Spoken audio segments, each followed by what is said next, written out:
Hello student, welcome to biology by Neha Patel. Standard 11થમાં આપણે chapter number 21 ચેતાકૈયા નિયંત્રણ અને સહનિયમન એનું આજે લેક્ચર નંબર 3.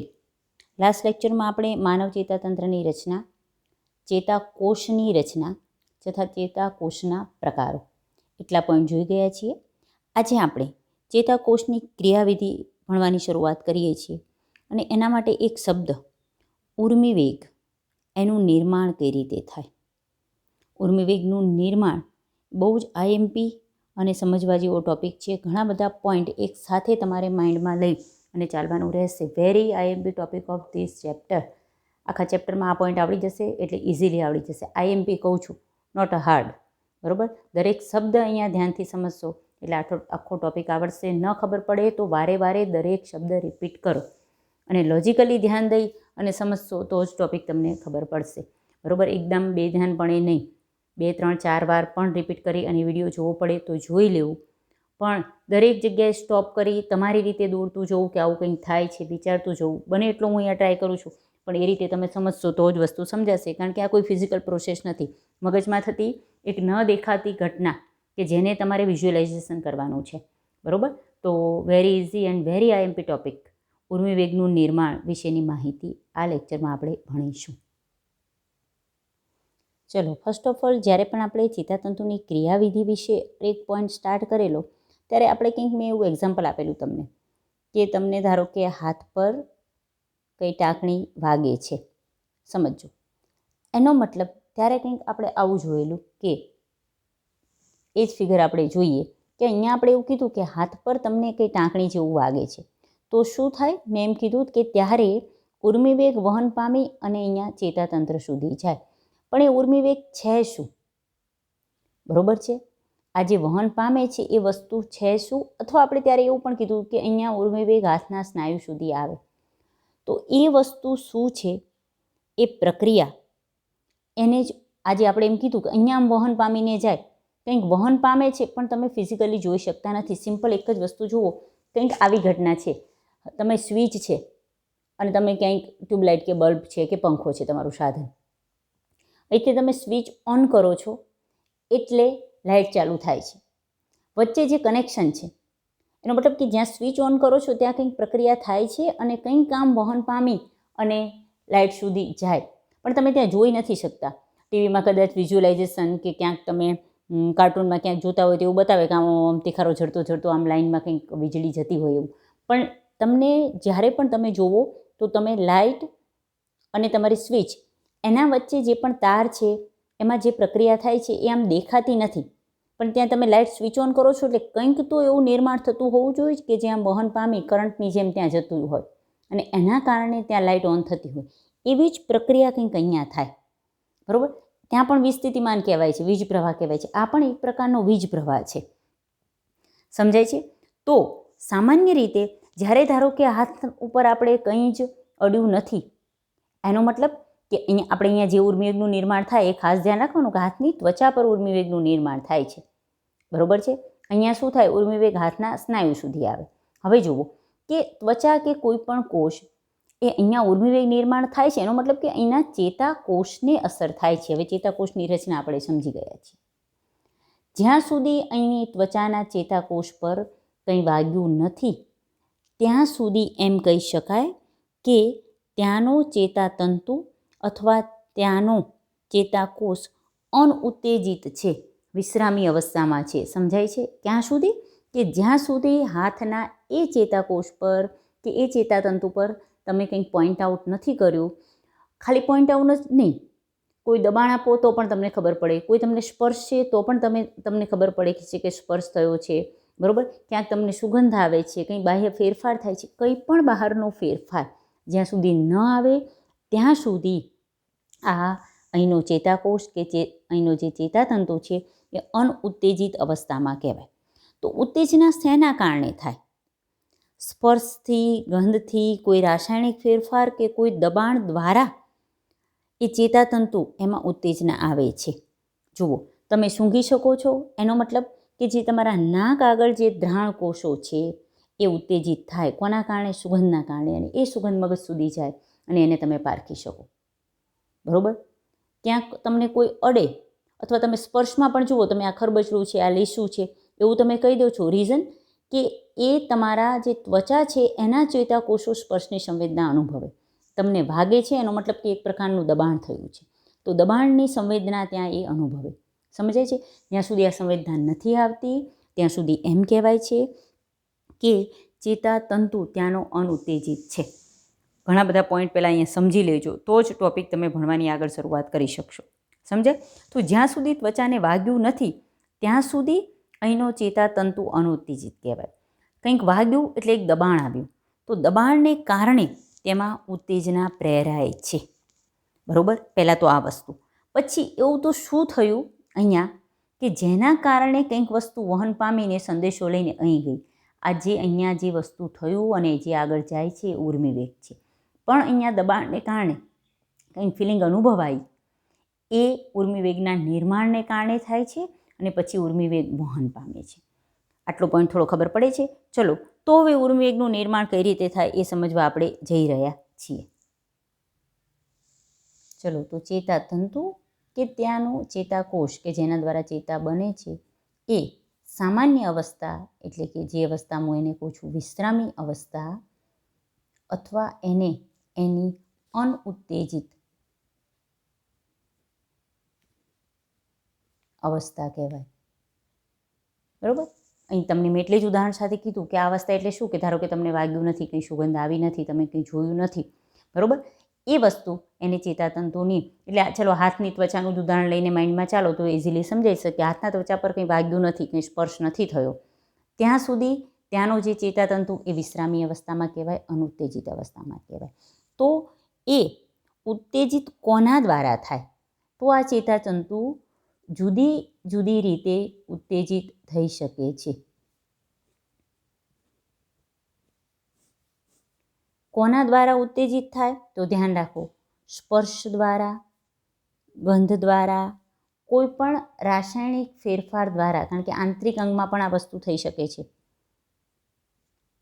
કે પછી દબાણ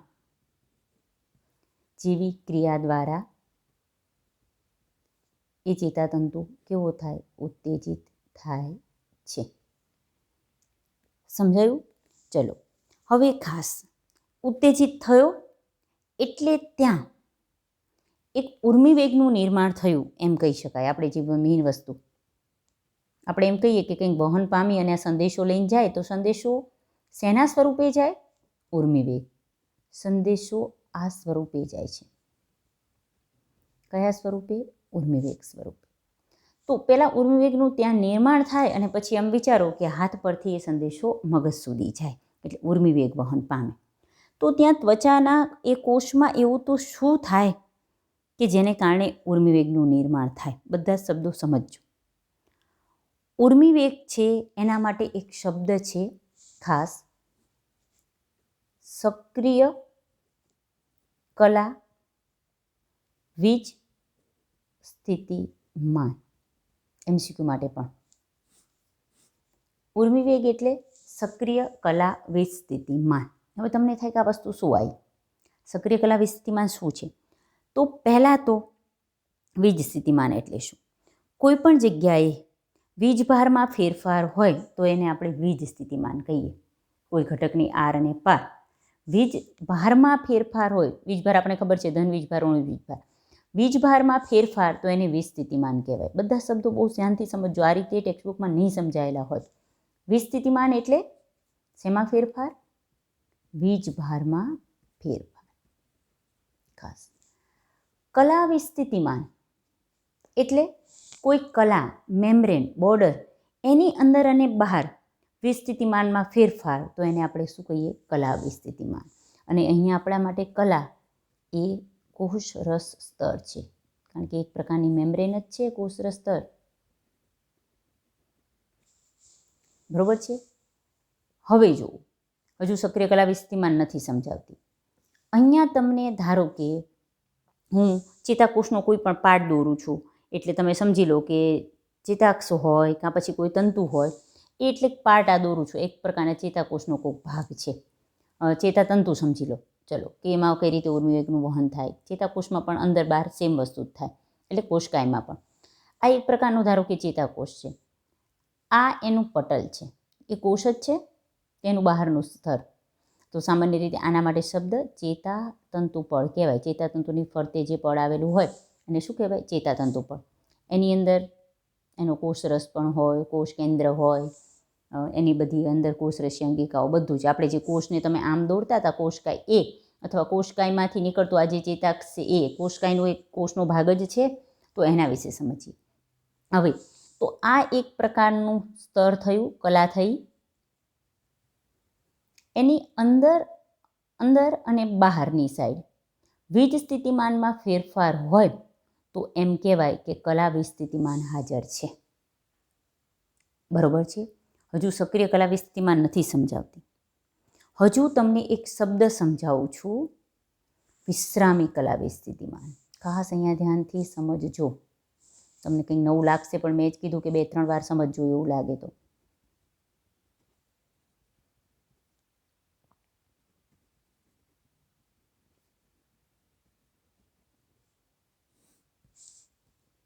ચલો, કલા વિસ્થિતિમાન એટલે કોઈ કલા મેમ્બ્રેન એની અંદર અને બહાર વીજભારમાં ફેરફાર હોય તો એને કલા વિસ્થિતિમાન કહેવાય. વિશ્રામી કલા વિસ્થિતિમાન એટલે શું? હમણાં જે શબ્દ આપ્યા તો એ કે ધારો કે આ ચેતાતંતુ વિશ્રામી અવસ્થામાં હોય, એટલે ઉત્તેજિત થયો ન હોય, કંઈ સ્પર્શ, ગંધ કે રાસાયણિક ફેરફાર નથી થયો, ત્યારે એમાં જે ફેરફાર જોવા મળે એને વિશ્રામી કલા વિસ્થિતિમાન કહે છે. સમજાય છે? હવે વિશ્રામી અવસ્થામાં પણ વીજભારમાં ફેરફાર જોવા મળે જ છે. વિશ્રામી અવસ્થાનો મતલબ કે અહીંયા કંઈ પણ ફેરફાર નથી આવ્યો સ્પર્શ, ગંધ, દબાણનો, ત્યારે પણ આ ચેતાતંતુની અંદર અને બહાર વીજભારમાં ફેરફાર જોવા મળે છે. એને વિશ્રામી કલા વિસ્થિતિમાન કહેવાય. પહેલાં તો હવે જુઓ કે વિશ્રામી કલા વિસ્થિતિમાન માટે શું જવાબદાર હોય. તો આગળ જ આપણે કીધું કે વીજભારમાં વિશ્રામી અવસ્થામાં અંદર અને બહાર જે ફેરફાર હાજર હોય, વિશ્રામી અવસ્થા એટલે જ અનુત્તેજિત અવસ્થા, જે આપણે શરૂઆતમાં સમજાયું કે આપણે હાથ પર કંઈ વાગ્યું નથી, એ અવસ્થામાં પણ ત્યાંનો જે ચેતાતંતુ હોય એમાં વીજભારમાં અંદરની બહારની બાજુ ફેરફાર હોય જ છે. તો પહેલાં તો વિશ્રામી અવસ્થામાં શું ફેરફાર છે, શેના કારણે છે, કઈ બાજુ કેવો છે, એ પહેલાં ધ્યાનથી સમજી લો. ચલો, તો આપણે ઉર્મિવેગ વિશે ભણવું છે. તો આપણને ખબર છે કે પહેલાં ઉર્મિવેગ એટલે જ સક્રિય કલા વિસ્થિતિમાન. અને જ્યારે પણ આપણે સક્રિય કલા વિસ્થિતિમાન વિશે ભણવા જઈ રહ્યા છીએ તો આપણે પહેલાં વિસ્થિતિમાન ભણવું જોઈએ. મેં તમને વિસ્થિતિમાન વિશેની માહિતી આપેલી છે. બરાબર. હવે સક્રિય કલા વિસ્થિતિમાન ભણતા પહેલાં આપણે અત્યારે જે વસ્તુ જોઈશું એ વિશ્રામી કલા વિસ્થિતિમાન વિશે જોઈશું. પહેલાં તો કલા વિસ્થિતિમાન તો તમને ખબર પડી ગઈ છે. કલા વિસ્થિતિમાનનો મતલબ કે કલા એટલે કે બોર્ડર, જે કોષરસ સ્તર છે એની અંદર અને બહાર વીજભારમાં તફાવત હોય તો એને વિસ્થિતિમાન હાજર છે એમ કહી શકાય. બરાબર. અહીંયા આપણે જે ચેતાકોષ છે આ એનું બહારનું સ્તર, કોષરસ સ્તર, કે જેને આપણે ચેતાતંતુપળ પણ કહીશું, અને અંદર આવેલો કોષરસ, જેને જો એ ચેતાક્ષનો હોય તો ચેતાક્ષરસ અથવા ચેતાકોષરસ, એટલે ચેતાક્ષરસ અથવા ચેતાકોષરસ કહીશું. બરાબર. હવે જુઓ કે આપણે જે વિશ્રામી કલા વિસ્થિતિમાન વિશે ભણવું છે તો એ તમને શું કહેવા માગે છે. બરાબર. કોણ ભાગ ભજવે વિશ્રામી કલા વિસ્થિતિમાન? વિશ્રામી કલા વિસ્થિતિમાનનો મતલબ કે ત્યારે ચેતાતંતુ અનઉત્તેજિત અવસ્થામાં છે, એટલે ઉત્તેજના નથી. ઉત્તેજના નથી એટલે આપણે જે હમણાં જ વાત કરી એમ કે ધારો કે હાથની ત્વચા, ત્યાં આવેલો આ ચેતાકોષ છે તો ત્યાં કંઈ પોઈન્ટ આઉટ નથી થયું, કંઈ વાગ્યું નથી, કંઈ ગરમ લાગ્યું નથી, બરાબર, ઢાંકણી ત્યાં નથી વાગી, ત્યારે ત્યાંનો ચેતાકોષ કઈ અવસ્થામાં હોય એને એની વિશ્રામી કલા વિસ્થિતિમાન કહેવાય. ત્યારે તે ઉત્તેજિત નથી એટલે એને અનુત્તેજિત અવસ્થા કહેવાય. અને અનુત્તેજ અવસ્થા માટે શું જવાબદાર છે એ પહેલાં જોઈએ. બરાબર. હવે જુઓ કે એમાં જે પણ ચેતાતંતુ પડ એટલે કે એક પ્રકારનું આગળ જ મેં કીધું કે કોષરસ સ્તર છે. તો જે કોષરસ સ્તર છે એમાં વિવિધ પ્રકારના કોષરસ સ્તરની રચના આપણને ખબર છે કે એમાં લિપિડના દ્વિસ્તર પ્લસ પ્રોટીન આવેલા હોય છે અને એમાં જે સંપૂર્ણ પ્રક્ષેપિત પ્રોટીન છે એ વાહક અણુ તરીકે વર્તે છે. આ આગળ ટોપિકનું છે, જે તમને જાણ હશે, સમજી ગયા હશો તો એ બહુ કામ લાગશે. આગળના ટોપિકના ઘણા પોઈન્ટ અહીંયા જરૂર પડશે. બરાબર છે. ઇન શોર્ટ, કોષરસ સ્તર કે જે લિપિડના દ્વિસ્તર અને વિવિધ પ્રકારના પ્રોટીનનું બનેલું છે, એમાંનું જે સંપૂર્ણ પ્રક્ષેપિત પ્રોટીન કે જે વાહક અણુ તરીકે વર્તે, મતલબ કે એમાં રહેલી જે ચેનલ્સ છે, જે વાહક માર્ગ છે, એમાંથી એ ચોક્કસ પ્રકારના અણુઓનું અંદરથી બહાર અને બહારથી અંદર વહન કરાવવા માટે જવાબદાર છે. હવે આ જે પ્રોટીન કે જે વાહક અણુ તરીકે વર્તે છે એ બે પ્રકારે કાર્ય કરે. અહીંયા એક શબ્દ તમને આયન માર્ગ કહે છે. આયન માર્ગનો મતલબ કે એવો પ્રોટીન કે જે ચોક્કસ પ્રકારના આયનનું વહન કરાવે. બરાબર. હવે આયન માર્ગમાં પણ સ્પેસિફિક છે કે જો સોડિયમનું વહન કરાવતો હોય તો એને આપણે સોડિયમ આયન માર્ગ અથવા સોડિયમ માર્ગ કહીશું. બરાબર. એને પ્લસના વહન માટે જવાબદાર હોય. ધારો કે કોઈ પોટેશિયમનું વહન કરાવતો હોય તો આપણે એને પોટેશિયમ માર્ગ કહીશું. એવો પ્રોટીનનો અણુ કે જેમાંથી પોટેશિયમ પસાર થાય તો એને પોટેશિયમ માર્ગ કહેવાય. ક્લોરીનનો વહન કરાવતો હોય તો ક્લોરીન માર્ગ કહીશું. તો આ રીતે વિવિધ પ્રકારના જે આયનો છે એના વહન માટે જે પ્રોટીન આવેલો હોય એને એ માર્ગ તરીકે ઓળખાય. એનો મતલબ શું છે કે ધારો કે અહીં કોઈ પ્રોટીનનો અણુ છે, આરપાર માત્ર દર્શાવું છું તમારી જાણ માટે. બરાબર છે. એ ધારો કે સોડિયમ માર્ગ છે, તો એનો મતલબ એવો છે કે એ માત્ર સોડિયમનું જ વહન કરાવશે પોતાની આરપાર. સમજાય છે? એટલે અંદરથી બહાર અથવા બહારથી અંદર. તો એનો આધાર શેના પર રહે છે કે વહન અંદરથી બહાર થશે કે બહારથી અંદર? તો એ સાંદ્રતા ઢોળાંશ પર આધાર રહે. જો બહાર સોડિયમની સાંદ્રતા વધારે હોય, અંદર ઓછી હોય, તો આ માર્ગમાંથી સોડિયમ બહારથી અંદરની તરફ વહન પામે. જો અંદર સોડિયમનું પ્રમાણ વધારે હોય, બહાર ઓછું હોય, તો આ માર્ગમાંથી સોડિયમનો અણુ અંદરથી બહારની તરફ વહન પામે. બરાબર. આ બધા જ પોઈન્ટ પહેલાં માઇન્ડમાં ખબર હોવી જોઈએ. બીજું, એનો મતલબ કે આયન માર્ગ જે બધા અલગ અલગ, હવે જો આ માર્ગ છે અહીંયા ધારો કે પોટેશિયમનો સાંદ્રતા ઢોળાંશ રચાયો હોય છતાં પણ જો સોડિયમ માર્ગ હાજર હોય તો એ સોડિયમનું જ વહન કરાવે, પોટેશિયમનું નહીં. પોટેશિયમના વહન માટે ત્યાં પોટેશિયમ માર્ગ હોવો જરૂરી છે. બીજું કે આ માર્ગ, એના પરથી આપણને ખબર પડી ગઈ કે સાંદ્રતા ઢોળાંશની દિશામાં વહન કરાવે છે એટલે નિષ્ક્રિય કે મંદ વહન કહેવાય. બરાબર. એના માટે શક્તિ વપરાતી નથી. આયન માર્ગમાંથી જે વહન થાય એના માટે. બીજું કે જે આયન માર્ગો છે એમાં જે ચેનલ છે કે જેમાંથી અણુઓ પસાર થાય છે, સોડિયમ કે પોટેશિયમ, એ સ્થાન એ ખુલ્લા કે બંધ પણ હોઈ શકે. બરાબર. એટલે સોડિયમ માર્ગ કોઈ કારણોસર ત્યાં પ્રવેશશીલ હોઈ શકે, કંઈક એવો ફેરફાર થાય તો એ અપ્રવેશશીલ થઈ જાય, અથવા અપ્રવેશશીલ હોય તો કંઈક થાય તો પ્રવેશશીલ થઈ જાય. એ પ્રવેશશીલનો મતલબ આરપાર વહન કરાવવાનું. એનો મતલબ કે આ જે વાહક અણુ છે એ પોતાના જે પણ ઘટક માટે પ્રવેશશીલ અથવા અપ્રવેશશીલ પણ હોઈ શકે પરિસ્થિતિ અનુસાર. બરાબર. તો એવું પણ હોઈ શકે કે કોઈ કારણોસર ત્યાં થોડી વાર માટે સોડિયમ માર્ગ બંધ હોય, ત્યાં એવા કંઈ ચેન્જીસ થાય, સોડિયમ માર્ગ ખુલે. પોટેશિયમ માર્ગ બંધ હોય, કંઈ ચેન્જીસ થાય અને પોટેશિયમ માર્ગ ખુલે. આ વસ્તુ એક અહીંયા ધ્યાનમાં લેવાની રહેશે. બીજી વસ્તુ ધ્યાનમાં રાખો કે અહીંયા આવેલા અમુક પ્રોટીન વાહક અણુ તરીકે વર્તે, એમાંના અમુક આયન માર્ગ તરીકે વર્તે, એ તો જોયું. અમુક પ્રોટીન આયન પંપ તરીકે પણ વર્તે છે. બરાબર. હવે આયન પંપનો મતલબ શું? કે એવો પ્રોટીનનો અણુ કે જે એક સાથે બે અલગ અલગ પ્રકારના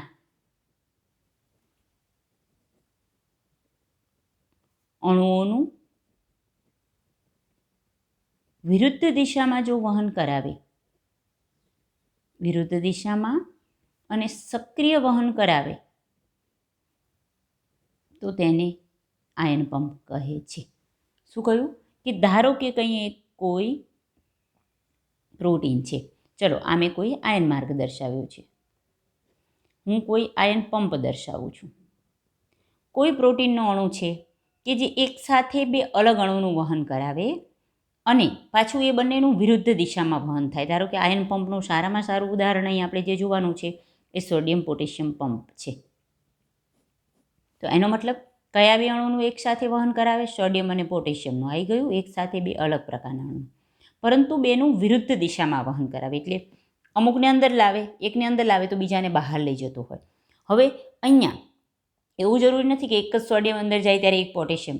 દરેકની પ્રક્રિયા અલગ અલગ હોય છે. આ જે સોડિયમ પોટેશિયમ પંપ એ રીતે કાર્ય કરતા હોય કે 3 Na+ અણુ એ બહાર જાય એ સમયે 2 પોટેશિયમના અણુ અંદર આવે છે. શું થાય? 3 Na+ અણુ એ અંદરથી બહાર જાય એ સમયે 2 પોટેશિયમના અણુ અંદર આવે. આ સોડિયમ પોટેશિયમ પંપ. આ રીતે બીજા પણ પંપ છે, પરંતુ શરીરમાં આયનિક બેલેન્સ જાળવવા માટે સોડિયમ પોટેશિયમ પંપ ખૂબ જ મહત્ત્વના છે. બીજી વસ્તુ કે એ સક્રિય વહન કરે છે. હવે સક્રિય વહન કરે છે એનો મતલબ કે એ શક્તિના ઉપયોગ દ્વારા અહીંયા વહનનો પ્રકાર જે આપણે જોયું તો સક્રિય વહન કે જેમાં શક્તિની જરૂર પડે એ પ્રકારે વહન કરાવે છે. બરાબર છે. તો પહેલાં તો આપણે હજુ સક્રિય કલાવી સ્થિતિમાન ભણવાનું તો બાકી જ છે ઉર્મિવેગ, પણ એ પહેલાં વિશ્રામી કલાવી સ્થિતિમાન શબ્દ સમજવો જોઈએ. વિશ્રામી કલાવી સ્થિતિમાન એટલે કે જ્યારે ચેતાતંતુ પર કોઈ પણ પ્રકારનું ઉત્તેજના નથી થઈ, બાહ્ય દબાણ, બાહ્ય ફેરફાર, રાસાયણિક ફેરફાર, ગંધ, સ્પર્શ કશું જ કોઈ પણ સંવેદના નથી આવી, ત્યારે ઓલરેડી વિશ્રામી અવસ્થામાં કઈ પ્રકારની અવસ્થામાં ચેતાતંતુ અથવા ચેતાકોષ હોય એના વિશેની માહિતી છે. સમજાય છે? તો પહેલાં તો આ વસ્તુ આયન માર્ગ શું ને આયન પંપ શું એ ખાલી મેં તમને અહીંયા સમજાવ્યા છે. હજુ વિશ્રામી અવસ્થામાં કેવો હોય છે ચેતાકોષ એ ભણવાનું બાકી છે. કારણ કે આ ટોપિક ભલે જેટલો પણ નાનો છે, પણ એમાં આવેલા શબ્દો એક્ઝેક્ટલી શું કહેવા માગે છે બહુ જ ધ્યાનથી તમને ખબર હોવી જોઈએ. તો આટલી ખબર પડી કે આયન માર્ગ શું છે અને બીજું આયન પંપ શું છે. હવે વિશ્રામી અવસ્થામાં અહીંયા આયન માર્ગનું કાર્ય શું હોય છે, કઈ રીતે કાર્ય કરે, પછી સક્રિય થાય ત્યારે શું કાર્ય થાય, એ બધા પોઈન્ટ સમજતા પહેલાં તમને આ વસ્તુ ખબર હોવી જોઈએ. બરાબર? તો પહેલાં તો આટલો કોન્સેપ્ટ કમ્પ્લીટલી સમજી લો. એટલે હવે આપણે આગળ જઈએ કે વિશ્રામી અવસ્થામાં ચેતાક્ષ અથવા ચેતાકોષમાં કઈ પરિસ્થિતિ હોય છે. આ વસ્તુ હોય જ છે. બરાબર? કેમ એમ નહીં. આ વસ્તુ આ જ પ્રક્રિયા અનુત્તેજિત અવસ્થામાં આવું જ હોય છે. ઉત્તેજિત થાય એટલે આવું થશે. એ આપણે પ્રક્રિયા સાથે જવાનું છે. ચલો, જ્યારે ચેતાકોષ કોઈપણ પ્રકારના ઉર્મિવેગનું વહન કરાવતા નથી ત્યારે એને વિશ્રામી અવસ્થા અથવા વિરામી અવસ્થા કહે છે. અને એ દરમિયાન શું પરિસ્થિતિ હોય છે એના વિશે પહેલાં આપણે જોઈએ. આગળ જ આપણે આયન માર્ગ વિશે વાત કરી તો આયન માર્ગ પસંદગીમાન પ્રવેશશીલ ઘટક તરીકે વર્તે. પસંદગીમાનનો મતલબ કે ચોક્કસ પ્રકારના અણુને જ પોતાનામાંથી પસાર થવા દે છે. એટલે તમને અહીંયા એ પણ પ્રશ્ન થાય, તમારા ટેક્સ્ટબુકમાં આવો શબ્દ આપેલો છે કે આયન માર્ગ પસંદગીમાન પ્રવેશશીલ છે. આ પસંદગીમાન પ્રવેશશીલનો મતલબ મેં તમને સમજાવી દીધો કે દરેક આયન માર્ગ ચોક્કસ પ્રકારના અણુને જ પોતાનામાંથી પસાર થવા દે એટલે એને પસંદગીમાન પ્રવેશશીલ હોય છે એમ કહેવાય છે. ચલો, પહેલી અવસ્થા કે જ્યારે ચેતાકોષ કોઈપણ પ્રકારનું ઉર્મિવેગનું વહન નથી કરાવતો ત્યારે એને વિશ્રામી અવસ્થા અથવા વિરામી અવસ્થા કહેવાય. એ સમયે એમાં જે કલાવી સ્થિતિમાન હાજર હોય એને વિશ્રામી કલાવી સ્થિતિમાન કહેવાય.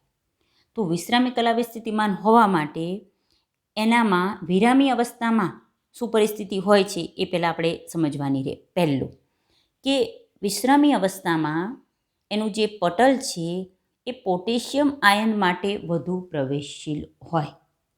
એનો મતલબ કે હું અહીં આવું કહી શકું કે તેમાં પોટેશિયમ માર્ગ એ સમયે ખુલ્લા હોય અને વધુ પ્રવેશશીલ હોય. બરાબર છે? બીજું કે એ સમયે એ સોડિયમ આયન માટે લગભગ અપ્રવેશશીલ હોય. તો એમ કહી શકાય કે સોડિયમ માર્ગ ત્યારે બંધ હોય છે. કઈ અવસ્થામાં? ધ્યાન રાખજો, વિશ્રામી અવસ્થામાં શું હોય ચેતાકોષમાં એ સમજીએ છીએ. ત્રીજું કે ચેતારક્ષ રસ એટલે કે ચેતાકોષ રસ એમાં અમુક ઋણ ભારિત પ્રોટીન કે જે ખૂબ જ ઊંચી સાંદ્રતામાં હોય, અંદરની બાજુ ઋણ ભારિત પ્રોટીન કેવી હોય છે? વધુ પ્રમાણમાં હોય છે. 3 વસ્તુ પહેલાં તો સ્વીકારી લો. પહેલી પરિસ્થિતિ, ક્યારે વિરામી અવસ્થા અથવા વિશ્રામી અવસ્થા. એનો મતલબ કે ચેતાતંતુ પર કોઈ ઉત્તેજના નથી આવી ત્યારે ચેતાતંતુમાં આવું હોય છે. ચલો, અહીંયા જે પોટેશિયમ માર્ગ આવ્યા હોય એ પ્રવેશશીલ હોય અને હંમેશા પોટેશિયમ બહારથી અંદરની તરફ વધુ આવતા હોય, એટલે અંદર વધુ K+નું પ્રમાણ હોય. ચલો, આ બહારની બાજુ શું હોય વિશ્રામી અવસ્થામાં અને અંદરની બાજુ શું હોય એ પણ તમારે યાદ રાખવાનું. આ બધા પણ MCQ માટે આવી શકે, બરાબર. વિરામી અવસ્થામાં તો આના પરથી આપણને ખબર પડે કે અંદર વધુ K+નું પ્રમાણ, વધુ K+નું પ્રમાણ. જો અંદર વધુ K+ કહું છું એનો મતલબ કે બહાર K+ હોય જ છે, પરંતુ બહાર કરતાં અંદરની બાજુ K+નું પ્રમાણ વધુ છે. અહીંયા જ્યારે વધુ K+નું પ્રમાણ એનો મતલબ કે અહીંયા K+ છે જ પણ ઓછા હોય. બીજું, બહારની બાજુ Na+નું પ્રમાણ વધુ હોઈ શકે. કારણ શું? કે એ સમયે જે પોટેશિયમ સોડિયમ માર્ગ છે એ બંધ છે આપણે કીધું, એટલે સોડિયમ છે એ બહારથી અંદર આવતા નથી, એટલે બહાર સોડિયમનું પ્રમાણ વધુ રહે, અંદર K+નું પ્રમાણ વધુ રહે. આ બધા જ પોઈન્ટ ધ્યાન રાખજો હો MCQ વખતે. એકદમ સિમ્પલ ટોપિક છે, બરાબર. જો તમે સમજો તો પહેલાં તો આ 3 પોઈન્ટ વિશ્રામી અવસ્થામાં હોય જ છે, સ્વીકારી લો. એટલે પછી એના પરથી તમે સ્વીકારી શકો કે અહીંયા પરિસ્થિતિ શું હોય વિરામી અવસ્થામાં. બીજી એક વસ્તુ કે અંદરની બાજુ વધુ ઋણ વીજભાર હોય.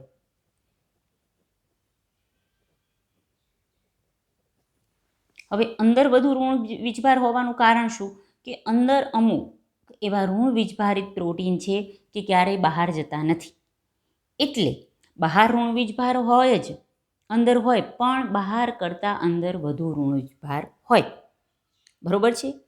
અને બહારની બાજુ વધુ ધન વીજભાર હોય છે, એટલે અંદર પણ ધન વીજભારિત અણુ છે જ. તમને એમ થાય કે અંદર પોટેશિયમ વધુ છે, તો એવું નથી, બીજા પણ અણુ હોય, પણ બહાર ટોટલ બધા જે સોડિયમ, પોટેશિયમ, બીજા ઘણા બધા ધન આયનો થઈ બહાર ધન આયનોનું પ્રમાણ વધારું છે. અંદર માત્ર ધન આયનની કમ્પેરિઝન કરો તો બહાર ધન આયનો વધુ, અંદર ઓછા. સ્પેશિયલી Na+ની કમ્પેરિઝન કરો તો બહાર Na+ વધુ, અંદર ઓછા. સ્પેશિયલી K+ની કમ્પેરિઝન કરો તો અંદર K+ વધુ, બહાર ઓછા. સ્પેશિયલી ઋણ વીજભારની કમ્પેરિઝન કરો તો બહાર ઋણ વીજભાર ઓછો, અંદર વધુ. આ પરિસ્થિતિ 4 પહેલાં સ્વીકારી લો, સમજી લો. કારણ પણ અહીં તમને દર્શાવ્યું કે આ કારણોસર આવું અહીં હોય. MCQ માટે આમાંથી કંઈ પણ આવે કે વિરામી અવસ્થામાં આવું શું હોય, ક્યાં વધારે ક્યાં ઓછું, કેમ, તો આ બધું પહેલાં આપણને ખબર હોવી જોઈએ. આ વિરામી અવસ્થાની વાત છે. હવે જુઓ, વિરામી અવસ્થામાં આ રીતે વીજભારમાં ફેરફાર છે. કયો વીજભારમાં ફેરફાર છે? બહાર ધન વીજભાર છે વધુ, અંદર ઓછો છે. બહાર ઋણ વીજભાર ઓછો છે, અંદર ઋણ વીજભાર વધુ છે. આયનોમાં પણ જે ફેરફાર છે એનો મતલબ કે વીજભારમાં ફેરફાર છે, તો આપણે એને કહીશું કે વીજ સ્થિતિમાન હાજર છે. અને આ સ્થિતિમાન કઈ અવસ્થામાં છે? વિશ્રામી અવસ્થામાં, એટલે એને વિશ્રામી કલા વિસ્થિતિમાન કહેવાય. કારણ કે કલા મેમ્બ્રેન એની અંદર અને બહાર આવો ફેરફાર છે, એટલે વિશ્રામી કલા વિસ્થિતિમાન વિરામી અવસ્થામાં હાજર હોય. વિશ્રામી અવસ્થામાં હાજર છે એ પહેલાં સ્વીકારી લીધું. હવે જુઓ કે આ વિશ્રામી કલા વિસ્થિતિમાન હાજર છે, વીજભારમાં ફેરફાર છે, એનો મતલબ બીજો એમ કહી શકાય કે પટલ ધ્રુવ્ય અવસ્થામાં છે. ધ્રુવ્યતા આપણને ખબર છે, વીજભાર કોઈ પણ હાજર હોય પટલની આરપાર તો એને મતલબ કે પટલ એ ધ્રુવીકરણ પામેલું છે, એટલે પટલ ધ્રુવ્ય અવસ્થામાં છે અથવા એનું ધ્રુવીકરણ થયેલ છે એમ કહેવાય. આ વસ્તુ ખાસ આટલા પોઈન્ટ તમે વિરામી અવસ્થામાં ચેતાકોષમાં આવવું હોય એ સ્વીકારી લેશું, બરાબર. હવે તમને જે પ્રશ્ન આગળ જો થાય તો એના વિશે માહિતી મેળવીએ કે હમણાં જ આપણે એવું કીધું કે અંદર વધુ K+ હોય, બહાર વધુ Na+ હોય, બરાબર છે. સમજો, વિશ્રામી અવસ્થામાં સોડિયમ માર્ગ બંધ હોય છે પણ પોટેશિયમ માર્ગ ખુલ્લા હોય છે, નેક્સ્ટ એક વસ્તુ ફોર્થ આવી સોડિયમ પોટેશિયમ પંપ. એટલે જ મેં પહેલાં બધા વિશે માહિતી. એ તો પોતાનું કાર્ય ચાલુ જ રાખતા હોય. તો આ બેલેન્સિંગ જાળવવા માટે થઈને કે પ્લસ અંદર ઘણા બધું જ હોય, બહાર છે એ શું વધારે હોય? સોડિયમ વધારે હોય. આવું કેમ રહે? સોડિયમ માર્ગ તો બંધ છે, બરાબર. કે પ્લસ છે એ સતત અંદર આવતા રહે છે, પરંતુ જે સોડિયમ પોટેશિયમ માર્ગ હમણાં જ જે આપણે વાત કરી એનું કાર્ય શું છે? તે શું કરે છે? સોડિયમ પોટેશિયમ પંપ, એ શું કરે છે? 3 Na+ એને બહાર ધકેલે, સેમ એ જ સમયે 2 K+ એને અંદર લાવે. જો આના કારણે પણ એવું થાય છે કે અંદર K+નું પ્રમાણ વધારે રહે છે અને અંદરના Na+, એવું અંદર Na+ હોતા જ નથી એવું જરૂરી નથી, અંદર Na+ હોય, પરંતુ આ Na+ હોય એને બહાર ધકેલે, K+ને અંદર લાવે. તો જુઓ, તો એ પણ આ વસ્તુ માટે જવાબદાર હોઈ શકે.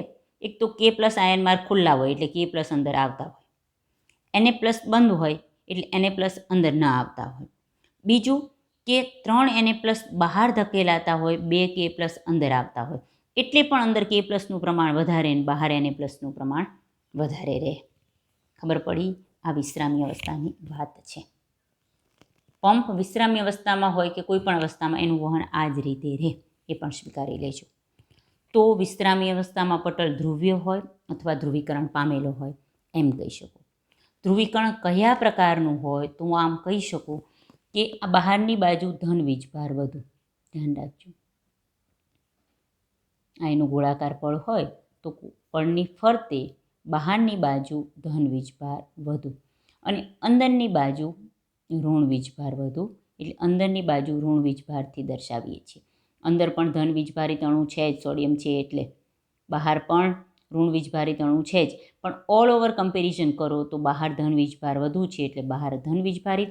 એટલે ધારો કે આને તમે પળ દર્શાવો તો આ બહારની ફારતું સળંગ Na+નું પ્રમાણ વધારે ને તમે એની અંદરની બાજુ જુઓ, અંદરની બાજુ એટલે આ પળ અંદરની તરફ જે હોય ત્યાં જુઓ તો ત્યાં ઋણ વીજભાર વધુ હોય, બરાબર છે. તો આને ધ્રુવીકરણ થયેલું કહેવાય. અંદર ઊંચું K+નું પ્રમાણ, બહાર ઊંચું Na+નું પ્રમાણ, આ જે હતું એ જ, બરાબર. અંદર ઋણ વીજભાર વધુ અને બહાર ધન વીજભાર વધુ. થઈ ગયું? આ જે કર્યું હતું એ. તમે આટલી ફિગર યાદ રાખો વિશ્રામી અવસ્થાની તો પણ તમને ખબર પડી જાય. બીજું, અહીં કોઈ એક પંપ દર્શાવી દો કે જે આમ કાર્ય કરતા હોય, 3 Na+ને બહાર ધકેલે, 2 K+ને અંદર લાવે. આ વિશ્રામી અવસ્થાની વાત છે. એટલે વિશ્રામી અવસ્થા માટે પહેલાં તો તમારે આટલું પોઈન્ટ આઉટ કરી લેજો ખાસ. આ જ રીતે દોરી લેજો, આ જ રીતે લખી લઈ શકો છો. અહીંયા તમે વિડીયો પોઝ કરી અને આટલું લખી શકો છો, બરાબર. પહેલાં આટલું લખી લો, પછી આગળ લઈ જાઉં છું. આ પણ તમે લખી અને કમ્પ્લીટ દર્શાવી શકો. આ કઈ વસ્તુની વાત છે? વિશ્રામી અવસ્થામાં, બરાબર. આગળ જઈએ, હવે શું થાય છે એ. ચલો, હવે આપણે અત્યાર સુધીનો જે પોઈન્ટ હતો એ તમારો વિશ્રામી કલા વિસ્થિતિમાન વિશે તમને માહિતી આપો કે તો તમે એટલું લખી શકો છો. વિશ્રામી કલા વિસ્થિતિમાનને ઇંગ્લિશમાં રેસ્ટિંગ પોટેન્શિયલ કે. એનો મતલબ કે જ્યારે પણ ચેતાતંતુ વિરામી અવસ્થામાં છે, તેમાં કોઈ ઉત્તેજના નથી આવી, ત્યારે શું પરિસ્થિતિ એના વિશેનું આપણે વર્ણન કર્યું અને બધા જ પોઈન્ટ માઇન્ડમાં રાખ્યા છે. સાથે જ આખો જ પોઈન્ટ ભણજો. હવે જુઓ કે સક્રિય કલાવી સ્થિતિમાન એટલે શું, અથવા ઉર્મિવેગનું નિર્માણ થાય છે એટલે શું. આપણે એમ કહ્યું કે હાથ પર તમને કંઈક વાગે છે અને એના કારણે જે ઉર્મિવેગ નિર્માણ પામે એ ઉર્મિવેગ એટલે કે ઉત્તેજના એ વહન પામી આ સંવેદના એ મગજ સુધી જાય. તો એ સંવેદના ત્યાંના ચેતાકોષ ઉપર કઈ રીતે નિર્માણ પામે? રેસ્ટિંગ પોટેન્શિયલ ખબર પડી ગઈ. વિશ્રામી અવસ્થામાં શું પરિસ્થિતિ હતી? બહાર વધુ ધન વીજભાર હતો, અંદર વધુ ઋણ વીજભાર હતો. હવે જુઓ કે ઉર્મિવેગનું નિર્માણ એટલે જ સક્રિય કલાવી સ્થિતિમાનનું નિર્માણ થવું. હવે સક્રિય કલાવી સ્થિતિમાન કઈ રીતે નિર્માણ પામે છે એ જોવું હોય તો સક્રિય કલાવી સ્થિતિમાનનો મતલબ કે ચેતાતંતુ ઉત્તેજિત થવો. પહેલાં તો ચેતાતંતુ જે અનુત્તેજિત હતો એ શું થવો? ઉત્તેજિત. આપણને ખબર છે કે ઉત્તેજિત શેના દ્વારા થઈ શકે? તો દબાણ, સ્પર્શ, વાસ, કોઈ રાસાયણિક ફેરફાર, કોઈ પણ ફેરફાર, આયનિક ફેરફાર, બરાબર છે, ત્યાં કોઈ પણ ચેન્જ આવે એના કારણે ચેતાતંતુ શું થાય? ઉત્તેજિત થાય. હવે જુઓ શું થાય છે. કમ્પ્લીટલી શબ્દ પર ધ્યાન રાખજો. ધારો કે હું આ એક જગ્યા, આટલો એરિયા, કોઈ પણ એ વચ્ચે પણ દર્શાવી શકાય. ચલો કે અહીંયા આ હાથનો ધારો કે ચેતાકોષ છે, ચેતાક્ષ છે, અને અહીંયા આપણે આમ ટાંકણી મારીએ છીએ. આપણને જે હાથ ઊંચો કરીએ છીએ એટલે જે ઉર્મિવેગ નિર્માણ પામે શું થાય? અહીંયા ટાંકણી મારી અથવા ત્યાં તમે કંઈક ગરમ વસ્તુ અડાડી, ત્યાં તમે કંઈક સ્પર્શ કર્યું એ ભાગે, એટલે આપણને જે ફિલિંગ આવે છે એ શું છે, કઈ રીતે મગજ ઉપર એ ફિલિંગ જાય છે, ઉર્મિવેગ શું છે એની વિશે માહિતી કરી હતી. જે પણ પોઈન્ટ ઉપર આ વસ્તુ થાય ત્યાં કંઈક ફેરફાર થયો, ઉત્તેજના આવી, ચલો એક પ્રકારનું દબાણ આવ્યું કહી શકાય. બરાબર, હાથથી દબાવો કે તમે પોઈન્ટ આઉટ કરો છો, ખીલ્લી લગાડો છો કે ત્યાં ટાંકણી મારો છો, તો એક પ્રકારનું દબાણ આવ્યું. તો આપણે કીધું કે દબાણ આવે એટલે ચેતાતંતુ જે અનુત્તેજિત હતો એ શું થાય? ઉત્તેજિત હતો. ઉત્તેજિત થાય એનો મતલબ કે એનામાં કંઈક ફેરફાર થવા માંડે તરત જ. શું ફેરફાર થાય? આગળ જુઓ, કયા માર્ગ બંધ હતા? સોડિયમ માર્ગ. સૌ પ્રથમ પરિસ્થિતિ ઉત્તેજિત અવસ્થાની આ થશે કે સોડિયમ માર્ગ ખુલી જશે. ઇન શોર્ટ તમે એવું પણ કહી શકો કે એટલો એરિયા કે જ્યાં પોઈન્ટ આઉટ થયું છે એટલા ભાગમાં આવેલા ચેતાતંતુ પર ત્યાંના સોડિયમ માર્ગ માટે પ્રવેશશીલ થઈ જાય. બહાર સોડિયમનું પ્રમાણ વધારે હતું. બધી જ પરિસ્થિતિ નિષ્ક્રિય કલાવી સ્થિતિમાનની સામે રાખો. જો તમે નોટબુકમાં લખેલું હોય તો પહેલાં એ પેજ સામે રાખી અને આ વિડીયો જુઓ. બહાર Na+નું પ્રમાણ વધારે હતું, બરાબર, સોડિયમ માર્ગ બંધ હતા. જેવી ઉત્તેજના આવી, દબાણ આવ્યું, પહેલો વસ્તુ આ થશે, પહેલો જ ફેરફાર, સોડિયમ માર્ગ ખુલશે. જેવા સોડિયમ માર્ગ ખુલે, સોડિયમ માર્ગ તો અહીંયા હાજર હતા જ, જેવા સોડિયમ માર્ગ ખુલે, બહાર સોડિયમનું પ્રમાણ વધારે છે, અંદર સોડિયમનું પ્રમાણ ઓછું, એટલે સાંદ્રતા ઢોળાંશ કઈ દિશામાં છે? બહાર ખૂબ જ વધારે Na+, અંદર ખૂબ જ ઓછા Na+, એટલે ફટાફટ Na+ છે એ બહારથી અંદર તરફ આવવા લાગશે. ધ્યાન રાખજો. એટલે Na+ બહારથી મોટા પ્રમાણમાં અંદર પ્રવેશે. અંદર ઓલરેડી K+નું તો પ્રમાણ વધારે હતું જ. ઘણા બધા Na+ અંદર પ્રવેશ્યા. ધ્યાન રાખજો, ઋણ વીજભારિત જે પ્રોટીન અણુ અંદર છે એ બહાર જઈ શકતા નથી. સમજો, બરોબર છે. એટલે અંદર ઋણ વીજભાર તો હતો જ, પણ વધુ Na+ આવ્યા પણ સામે કોઈ ઋણ અણુ બહાર નથી જતો, ધન અણુ અંદર વધારે આવે છે. એટલે એટલા સમય પૂરતું કોઈ આ એરિયા, હું ધારો કે તેને એ કહું, ધારો કે આટલો કે જ્યાં પોઈન્ટ આઉટ થયું છે, એમાં પરિસ્થિતિ એવી થઈ જશે કે બહાર ઋણ વીજભાર થઈ જશે, અંદર ધન વીજભારિત. સમજાયું આ વસ્તુ કેમ? આટલું સમજાય તો આખો ટોપિક ખબર પડી જાય. બહાર વધુ ઋણ વીજભાર, અંદર વધુ ધન વીજભાર. આટલી પરિસ્થિતિ સમજો કે જેવી ઉત્તેજના આવી તો ત્યાં Na+ માર્ગ ખુલ્યા. જેવા Na+ માર્ગ માટે મુક્ત પ્રવેશશીલ થાય કે તીવ્ર ગતિથી બહારથી Na+ અંદર આવવા લાગે, બરોબર. એટલે Na+ અંદર આવ્યા, આગળ મેં કીધું હતું બહાર પણ ધન અને ઋણ વીજભાર છે, અંદર પણ ધન અને ઋણ વીજભાર છે, પણ વિશ્રામી અવસ્થામાં અંદર વધુ ઋણ હતા, બહાર વધુ ધન હતા. પરંતુ સોડિયમ માર્ગ ખુલ્યા એટલે વધુ સોડિયમ અંદર આવી ગયા. એટલે શું થયું? અંદર ઋણ તો છે પણ પ્રમાણ કોનું વધી જાય? ધન. તો એનો મતલબ કે અંદરની સપાટી એટલા સમય પૂરતી ધન વીજભારિત થઈ જાય, ઋણ અણુ બહાર નથી જઈ શકતા, બરોબર. પરંતુ એટલે જે હતી પરિસ્થિતિ એમાંથી ધન અંદર આવી ગયા એટલે એટલા પૂરતું બહાર શું થઈ ગયું? ઋણ વીજભારિત થઈ ગયું. તો આટલો પોઈન્ટ, આટલો ભાગ એ જે વિસ્થિતિમાન હતો એમાં કંઈક ફેરફાર થયો. સમજો, વિસ્થિતિમાન જે આગળ હતો એમાં કંઈક ચેન્જીસ થયો, એનો મતલબ કે સક્રિય કલા વિસ્થિતિમાનનું નિર્માણ એ પૂરતું એટલા ભાગમાં થઈ ગયું. અને આગળ જે પરિસ્થિતિ હતી એને આપણે ધ્રુવીકરણ પામેલો કહીએ. તો આ જે પરિસ્થિતિ થઈ ગઈ, એ સ્થાન છે એ પહેલાં હતી એ પરિસ્થિતિ, આ સ્થાનને ધારો કે હું એ નામ આપું આટલા ભાગને, તો એમાં શું થાય કે પહેલાં હતો એના કરતાં કંઈ ચેન્જીસ થયો. પહેલાં એ ભાગને આપણે શું કહેતા હતા? ધ્રુવીકૃત થયેલું છે અથવા ધ્રુવીકરણ પામેલું છે. તો અહીંયા આ જે ચેન્જ થયો એને આપણે વિધ્રુવીકરણ થયેલું કહેવાય. ધ્યાન રાખજો. વિધ્રુવીકરણ ક્યારે થાય? જ્યારે ઉત્તેજનાનું નિર્માણ થાય. અને આ સક્રિય કલાવી સ્થિતિમાન અહીંયા નિર્માણ પામ્યો, એનો મતલબ જ શું થયું? ઉર્મિવેગનું શું થયું? નિર્માણ થયું.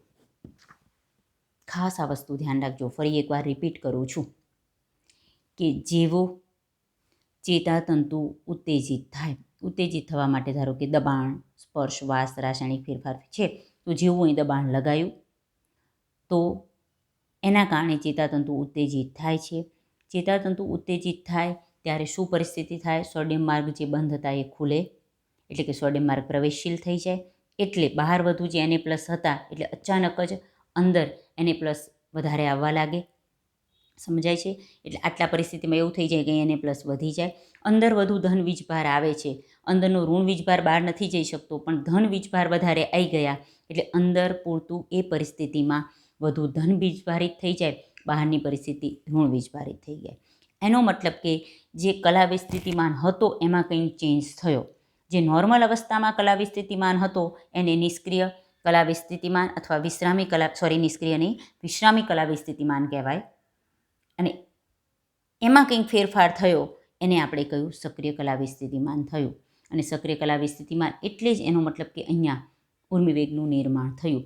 આગળની પરિસ્થિતિમાં આ કન્ડિશનને આપણે એમ કહેતા હતા કે ધ્રુવીકરણ પામેલું છે, પરંતુ આટલા ભાગમાં કંઈક ફેરફાર થયો એટલે હવે હું એમ કહી શકું કે આ વિધ્રુવીકરણ પામેલો ચેતાતંતુ છે. આગળની પરિસ્થિતિમાં એ ધ્રુવીકરણ પામેલો હતો આટલો ભાગ, પણ અહીંયા જે હતું એના કરતાં પરિસ્થિતિ બહાર ધન હતું ને અંદર ઋણ વીજભાર વધારે હતો, એના મતલબ આટલા ભાગમાં કંઈક ચેન્જ થયો. બહાર વધુ ઋણ વીજભાર, અંદર વધુ ધન વીજભાર થયો, એનો મતલબ કે વિધ્રુવીકરણ પામેલું છે. અને એ સ્થાન કે સમગ્ર રસ સ્તરમાં વિસ્થિતિમાનનો જે તફાવત થયો, બરોબર છે, એ સ્થાન પૂરતો એટલે સ્થાન નંબર A, એમાં જે ફેરફાર થયો એને સક્રિય કલાવી સ્થિતિમાન કહેવાય. અને સક્રિય કલાવી સ્થિતિમાન એટલે જ એને ચેતા ઉર્મિવેગ કહે છે. આને ઉર્મિવેગનું નિર્માણ થયું કહેવાય. ખાસ ધ્યાન રાખજો. બરોબર છે?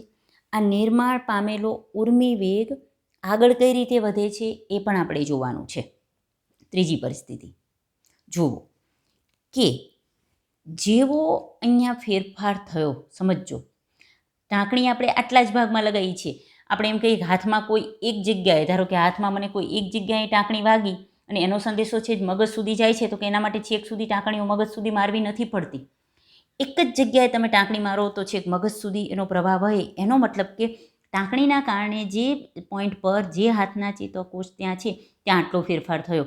એ ફેરફાર આમ કેમ વીજ પ્રવાહ આગળ વહેતો હોય, મેં કીધું હતું કે અહીંયા ધારો કે આપણે સ્વિચ પાડી અને એ વીજ પ્રવાહ આગળ જઈ અને છેક લાઇટ ચાલુ કરે છે, બલ્બ ચાલુ કરે છે, એવું અહીંયા થયો કે એ સંદેશો આગળ વધીને છેક મગજમાં સંદેશો પહોંચાડે કે ટાંકણી વાગી છે.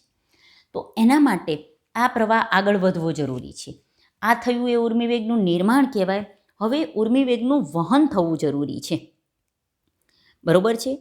હવે શું થાય કે આ સ્થાનની જે બાજુની સપાટી છે, સમજો પોઈન્ટ આટલામાં જ વાગ્યું છે, ખાસ સમજો, પણ એની બાજુની સપાટીમાં શું થાય કે એ તો ધન વીજભારિત જ છે ને આ જ ઋણ વીજભારિત છે. આ વસ્તુ આગળ વધવી એનો મતલબ કે અહીંયા ઋણ વીજભાર થવો ને અહીંયા ધન વીજભાર થાય તો આ વસ્તુ આગળ વધી કહેવાય. તો હંમેશા આપણે કીધું કે કોઈ પણ ફેરફાર મેં તમને દર્શાવ્યો, રાસાયણિક હોય કે વીજભારમાં કોઈ પણ ફેરફાર છે, અહીંયા આવ્યું એટલે કે દબાણ આવ્યું, તો દબાણને કારણે આ ફેરફાર થયો.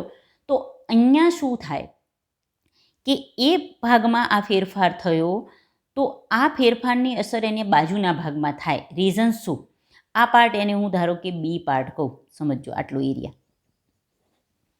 તો એ ભાગમાં જે ફેરફાર થયો તો બાજુના ભાગમાં અહીંયા ટાંકણી વાગી એટલે આટલામાં ફેરફાર થયો, પણ આ ફેરફાર થયો એની અસર કંઈ પણ ફેરફાર થયો એટલે અહીંના સોડિયમ માર્ગ ખુલવા માંડે, કારણ કે એના બાજુના ભાગમાં કંઈક ફેરફાર થયો છે એ આને અસર કરે છે. આ બાજુના ભાગમાં ફેરફાર થયો, જો અહીં ધન અહીં ઋણ, અહીં ધન અહીં ઋણ, અહીં ધન ઋણ છે, પણ એની એક્ઝેક્ટ બાજુમાં શું છે? કંઈક ચેન્જ થયો છે. એ ચેન્જની અસર રૂપે અહીંના સોડિયમ માર્ગ ખુલી જાય. અહીંના સોડિયમ માર્ગ ખુલે એટલે ફરી પાછી અહીંયા આગળની પરિસ્થિતિમાં આ ધ્રુવીકૃત હતો, ધ્રુવીકરણ પામેલો હતો, પરંતુ આ ભાગમાં એ ભાગમાં ચેન્જીસ થયો એની અસર રૂપે એની બાજુમાં આવેલો બી ભાગ એમાં પણ સોડિયમ માર્ગ ખુલી જાય. સમજો, એમાં સોડિયમ માર્ગ ખુલી જાય અને આ જ વસ્તુ થાય. એને પ્લસ બહારથી અંદર આવે, અંદર વધુ ધન વીજભાર થઈ જાય, બહાર વધુ ઋણ વીજભાર થઈ જાય આટલી જગ્યામાં. એટલે અહીંયા આ વસ્તુ આગળ વધી તો આ જે ધ્રુવીકરણ હતું એનું શું થઈ ગયું? વિધ્રુવીકરણ થયું. ખાસ સમજો. પરંતુ આ વસ્તુ અહીંયા આવી ગઈ, આ કન્ડિશન પાછી નોર્મલ થઈ જાય. સમજો ખાસ વસ્તુ. પહેલાં આનું ધ્રુવીકરણ થયેલું હતું, પોઈન્ટ આવવાથી સોડિયમ માર્ગ ખુલ્યા, અંદર આવ્યા એટલે આનું વિધ્રુવીકરણ થયું. અહીં વિધ્રુવીકરણ થયું, એની બાજુ અસરથી અહીંયા સોડિયમ માર્ગ ખુલ્યા એટલે આટલું વિધ્રુવીકરણ થયું. આ સોડિયમ માર્ગ ખુલ્યો એટલે આનું વિધ્રુવીકરણ થયું. એટલે આખો બી ભાગ ધારો કે જે ધ્રુવીકરણ પામેલો હતો એ વિધ્રુવીકરણ થયો. એટલે એમાં થોડીક વાર માટે એવું થઈ ગયું કે અહીંયા પ્લસ અને પાછું ઋણ. એટલે આ પરિસ્થિતિ અહીંયા આગળ વધી એટલે એની પરિસ્થિતિ બી સુધી ગઈ, પણ એ પાછો નોર્મલ હતો એવો ને એવો થઈ જાય. બરોબર? એને પુનઃધ્રુવીકરણ કહેવાય.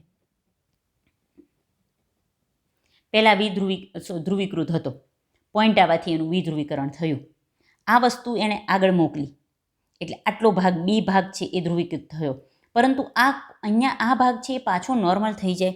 ખાસ કે એ સ્થાનેથી પ્રવાહ બી તરફ વધ્યો, બરોબર છે, પરંતુ જે એ સ્થાન પર જે પણ ચેન્જીસ થયો હતો એ બહુ જ ટૂંકજીવી હોય.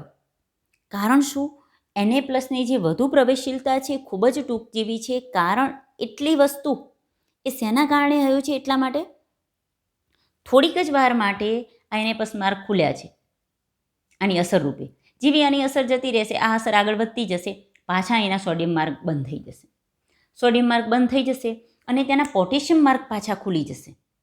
જેવા પોટેશિયમ માર્ગ ખુલે, પોટેશિયમની પ્રવેશશીલતા વધે એટલે શું થાય? પોટેશિયમ હંમેશા શું કરે છે? પોટેશિયમ આયન એ પ્રવેશશીલ હોય છે, બરોબર છે. એટલે કે માર્ગ ખુલવા લાગે એટલે તરત જ કે પ્લસ આગળની પરિસ્થિતિમાં શું હતું? અંદર ઊંચું કે પ્લસનું પ્રમાણ હતું, બહાર ઓછું હતું કે પ્લસનું પ્રમાણ. એટલે કે માર્ગ ખુલે એટલે અહીંયા પોટેશિયમ અણુ બહાર જવા માંડે, સોડિયમ માર્ગ બંધ થઈ ગયા. ખાસ ધ્યાન રાખજો. ત્રીજી પરિસ્થિતિ કે જેને પુનઃધ્રુવીકરણ કહેવાય, એ ભાગ કે જેમાં ધ્રુવીકરણ થયેલું હતું એમાં થશે પુનઃધ્રુવીકરણ. એટલે હતું નહોતું એવું આ વિધ્રુવીકરણ થયેલું હતું એ ભાગમાં એનું પુનઃધ્રુવીકરણ થશે. એ ભાગ પહેલાં તો ધ્રુવીકૃત જ હતો, પોઈન્ટ આવ્યો, સોડિયમ માર્ગ ખુલ્યા એટલે સોડિયમ અણુ અંદર આવ્યા, સોડિયમ અણુ અંદર આવ્યા એટલે એનું ધ્રુવીકરણ થયું. એ ધ્રુવીકરણ એને બી ભાગમાં મોકલ્યું, એની અસરથી બી ભાગમાં સોડિયમ માર્ગ ખુલવા માંડ્યા. પણ એ ભાગ જેવો હતો ને એવો પાછો નોર્મલ થઈ જાય. એના માટે શું જવાબદાર છે એ ખાસ ધ્યાન રાખજો કે એના માટે કે જે ઉત્તેજના પ્રેરાઈ એમાં Na પ્લસની જે વધુ પ્રવેશશીલતા એ ખૂબ જ ટૂંકી છે, તરત જ કે માર્ગ પાછા પ્રવેશશીલ થઈ જાય. હવે કે માર્ગ પ્રવેશશીલ થાય અને Na માર્ગ પાછા બંધ થઈ જાય, એઝ ઇટ ઇઝ હતું એમને એમ થઈ જાય. Na માર્ગ બંધ થઈ જાય એટલે શું થાય કે હવે સોડિયમ આયન અંદર આવવાના બંધ થઈ જાય. પરંતુ અંદર કે પ્લસનું પ્રમાણ વધારે હતું. વિશ્રામ્ય અવસ્થાનું વિચારી લેજો, વિશ્રામ્ય અવસ્થાવાળો કાગળ તમારી હાથમાં જ રાખજો લખેલું. અંદર કે પ્લસનું પ્રમાણ વધારે હતું. જો અહીં તમારી સામે આ બતાવું છું. અહીંના સોડિયમ માર્ગ જ્યારે ખુલ્યા ત્યારે સોડિયમ બહાર વધારે હતા એટલે સોડિયમ અંદર આવવા લાગ્યા, બરોબર. પોટેશિયમ માર્ગ ત્યારે બંધ થઈ ગયા હતા. હવે પોટેશિયમ માર્ગ ખુલ્યા એટલે શું થયું? પોટેશિયમ અંદર વધારે, બહાર ઓછું, એટલે પોટેશિયમ શું થવા માંડે? મોટા જથ્થામાં પોટેશિયમ બહાર જવા માંડે. મોટા જથ્થામાં કે પ્લસ બહાર જાય, Na પ્લસ તો બંધ જ થઈ ગયા છે. કે પ્લસ એક સાથે વધારે બહાર જાય એટલે પાછું આ ભાગમાં એવું થઈ જાય જે હતી ને એની પરિસ્થિતિ આ નોર્મલ થઈ જાય અને આ પરિસ્થિતિ અહીંયા આગળ વધી. આની અસર રૂપે અહીંના સોડિયમ માર્ગ ખુલતા જાય, અહીંયા આવ્યું, બરાબર. આ ફરી પાછું એટલે ધ્રુવીકરણ થયેલું હોય એનું વિધ્રુવીકરણ અને પાછું પુનઃધ્રુવીકરણ. અહીંયા જ્યારે પુનઃધ્રુવીકરણ થાય ત્યારે આનું વિધ્રુવીકરણ થાય. શબ્દ ખબર પડે છે? એટલે આ વસ્તુ આગળ આમ વધતી જ જાય અને આ વસ્તુ પાછી નોર્મલ થતી જાય, બરાબર. અને આને નોર્મલ જાળવી રાખવામાં સોડિયમ પોટેશિયમ પંપ પણ ભાગ ભજવી, જે આપણે એમ થઈ જાય કે પછી પાછા કે પ્લસ બહાર વધારે થઈ ગયા છે, બરાબર છે. અને કારણ કે હમણાં આપણે એમ કીધું કે એને પ્લસ બંધ થઈ ગયા, કારણ કે ઓલરેડી પહેલાં એને પ્લસ વધારે આવી ગયા હતા, હવે એને પ્લસ માર્ક બંધ થઈ ગયા અને કે પ્લસ માર્ક વધારે કે લઈ જાય, તો એવું ના થઈ જાય કે બહાર કે પ્લસ વધારે એને પ્લસ. પણ પાછા યાદ કરો, સોડિયમ પોટેશિયમ પંપ શું કરશે, પાછા 3 એને પ્લસને બહાર લાવવાનું 2 કે પ્લસનું કામ ચાલુ જ રાખશે. એટલે ઓલરેડી જે આગળની પરિસ્થિતિ હતી તો એમને એમ રહેશે જ. ખાસ શબ્દ સમજજો, બરાબર. એટલે આ પ્રક્રિયા સતત આગળ વધતી જાય. ટેક્સ્ટબુકમાં પણ તમને એ સમજાવું છું. તો આ આગળ વધ્યું એને ઉર્મિવેગનું વહન કહેવાય. એટલે ધ્રુવીકરણ, વિધ્રુવીકરણ અને પુનઃધ્રુવીકરણ વાળી પ્રક્રિયા સતત ચાલુ રહે, સમજજો.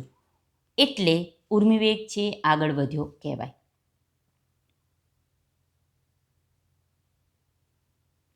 જો એક ફિગર તમને શેર કરું છું. વિશ્રામી ચેતાક્ષ જુઓ, એને પ્લસ કે પ્લસ શું પરિસ્થિતિ હતી, 3 એને પ્લસ બહાર જાય ત્યારે 2 કે પ્લસ અંદર જાય. આ શું બતાવે છે, પંપ, બરાબર છે. અંદર ઊંચું કે પ્લસનું પ્રમાણ, બહાર ઊંચું એને પ્લસનું પ્રમાણ, આ વિશ્રામી અવસ્થામાં. પછી જુઓ કે ધારો કે અહીંયા શું લગાડીએ છીએ, ટાંકણી લગાડીએ છીએ, તો એનો મતલબ કે ચેતાક્ષ હવે કેવો થયો, ઉત્તેજિત થયો. આગળ ધ્રુવીય હતો એનું વિધ્રુવીકરણ થયું, એટલે એને પ્લસ વધુ અંદર આવ્યા. એટલે આટલા ભાગમાં જુઓ પરિસ્થિતિ બદલાઈ ગઈ. જે આટલા ભાગમાં આગળ હતી એના કરતાં અંદર વધુ ધન વીજભાર થયો, બહાર વધુ ઋણ વીજભાર થયો. સમજો, આ તો હજુ ધ્રુવીય જ હોય. હવે આ જે ઉત્તેજિત ચેતાક્ષ હતો એ આ અસર પોતે અહીં આગળ મોકલશે. આ એ ભાગ હતો, બરાબર. તો એ ભાગની અસર રૂપે અહીંના સોડિયમ માર્ગ ખુલતા જાય. અન્ય સોડિયમ માર્ગ ખુલે એટલે એને પ્લસ વધારે આવે, એટલે ફરી આ ભાગ છે એ વિધ્રુવીકૃત થઈ જાય. થઈ ગયો આ વિધ્રુવીકૃત. પરંતુ અહીંયા તરત જ સોડિયમ માર્ગ પાછા બંધ થઈ જાય, પોટેશિયમ માર્ગ ખુલી જાય. એટલે પોટેશિયમ માર્ગનું પ્રમાણ અહીંયા ઊંચું હતું એટલે પોટેશિયમ બહાર જવા માંડે. પોટેશિયમ બહાર જવા માંડે એટલે ફરી પાછું બહાર ધન વીજભાર, અંદર ઋણ વીજભાર, બહાર ધન વીજભાર, અંદર ઋણ વીજભાર થઈ જાય. એટલે પુનઃધ્રુવીકરણ થયું, બરાબર. ફરી આનું પુનઃધ્રુવીકરણ થયું, આ વિધ્રુવ્ય થયો તો એની અસરરૂપે આ જે ધ્રુવ્ય હતો એના સોડિયમ માર્ગ ખુલે, આ વસ્તુ આગળ વધશે, બરાબર. આ વસ્તુ આગળ વધશે, પાછા આના સોડિયમ માર્ગ બંધ થઈ જશે, પોટેશિયમ માર્ગ ખુલશે, એટલે ફરી પાછી આમાં એઝ ઇટ ઇઝ ફરી પુનઃધ્રુવીકરણ. એટલે આ એક વસ્તુ જુઓ, આમ આગળ વધી, આગળ વધી, આગળ વધી, આગળ વધી. એટલે કરંટ સ્વરૂપે ઉર્મિવેગ આગળ વધી અને સહેજ મગજ સુધી જશે. એટલે સક્રિય કલાવી સ્થિતિમાનનું નિર્માણ થતું રહે અને આગળ વધતો જાય, બરાબર. હવે આપણને જે પ્રશ્ન હતો કે આવું થતાં અંદર સોડિયમનું પ્રમાણ જે વધી ગયું હોય ને આ બહાર નીકળે ત્યારે આપણે કીધું કે બહાર કે પ્લસ વધારે થઈ જાય, તો એને જાળવવાનું કામ ફરી પાછો આ જે સોડિયમ પોટેશિયમ પંપ ચાલુ જ હોય કે એને પ્લસને બહાર મોકલી દે અને 2 કે પ્લસને અંદર. એટલે જે કન્ડિશન હતી બહાર ઊંચું એને પ્લસનું અને અંદર કે પ્લસનું પ્રમાણ ઊંચું, એ પાછી નોર્મલ થઈ જાય, આ આગળ વધે, જેને આપણે ઉર્મિવેગનું વહન કહીએ. ચલો, આપણે ટેક્સ્ટબુકનો પોઈન્ટ પણ કે નોર્મલ કન્ડિશન હતી એ પહેલાં દર્શાવેલી નથી. ડાયરેક્ટ જ તમને આ જે પહેલી દર્શાવી છે એ ઉર્મિવેગનું નિર્માણ થયેલું દર્શાવ્યું છે કે એ ભાગ જેમાં સોડિયમ માર્ગ ખુલે એટલે બહાર ઋણ વીજભાર વધુ ને અંદર ધન વીજભાર વધુ, એની કન્ડિશનથી આ માર્ગ ખુલે, બરાબર. એટલે જો આ કન્ડિશન આગળ વધે એટલે અહીંયા ઋણ વીજભાર વધારે થઈ જાય છે, આ પરિસ્થિતિ આગળ વધે છે અને પાછી આ કન્ડિશન અહીંયા નોર્મલ થઈ જાય, બરાબર. પણ આગળ જે મેં ફિગર દર્શાવી છે એ તમે જોશો તો આ રીતે ઉર્મિવેગ આગળ વધતો જાય. આ કન્ડિશન પાછી એઝ ઇટ ઇઝ થઈ જાય, અહીંયા પ્લસ થઈ જશે અને અહીંયા માઇનસ થઈ જશે. આ વસ્તુ આગળ વધે, અહીંયા કન્ડિશન પાછી નોર્મલ થઈ જાય, બરાબર. શેના કારણે? સોડિયમ માર્ગ બંધ થવા, પોટેશિયમ માર્ગ ખુલવા. અને સોડિયમ પોટેશિયમનું પ્રમાણ જાળવવાનું કામ કોણ કરે? Sodium potassium pump. તો આ સાથે આ લેક્ચર કમ્પ્લીટલી સમજી અને ચેતા ઉર્મિવેગનું નિર્માણ કઈ રીતે થાય છે અને આગળ કઈ રીતે વધે છે એ જોઈશું. ઇન શોર્ટ, પહેલાં વિશ્રામી કલાવી સ્થિતિમાન શું, સક્રિય કલાવી સ્થિતિમાન એટલે ઉર્મિવેગનું નિર્માણ, અને સક્રિય કલાવી સ્થિતિમાનનું એ સ્થાનેથી બીજી સ્થાને આગળ વધવું એટલે ઉર્મિવેગનું વહન કહી શકાય, બરાબર છે. વિધ્રુવીકરણ સમયે સોડિયમ આયન માર્ગ બંધ થઈ જાય અને પોટેશિયમ માર્ગ ખુલે, તેથી જ કે પ્લસ અંદરથી બહારની તરફ આગળ જાય અને એને એઝ ઇટ ઇઝ કરવાની પરિસ્થિતિ પાછું સોડિયમ પોટેશિયમ પંપ કરી આપે છે. તો આના સાથે આજનો બહુ જ આઈએમપી કહી શકાય એવો પોઈન્ટ અહીંયા પૂરો કરીએ છીએ. ઉર્મિવેગનું નિર્માણ અને એનું વહન કઈ રીતે થાય છે એ બહુ જ ધ્યાનથી વારે વારે વિડીયો પોઝ કરી અને જોજો. અને છતાં કંઈ તમને આને લગતો કોઈ પ્રશ્ન આવે તો તમે મને શેર કરી શકો છો. એવું લાગે તો આપણે લાઈવ ફરી એનું સમજણ તમને બતાવીશું. ચલો, તો આના સાથે આજનો લેક્ચર પૂરો કરીએ. જય હિન્દ.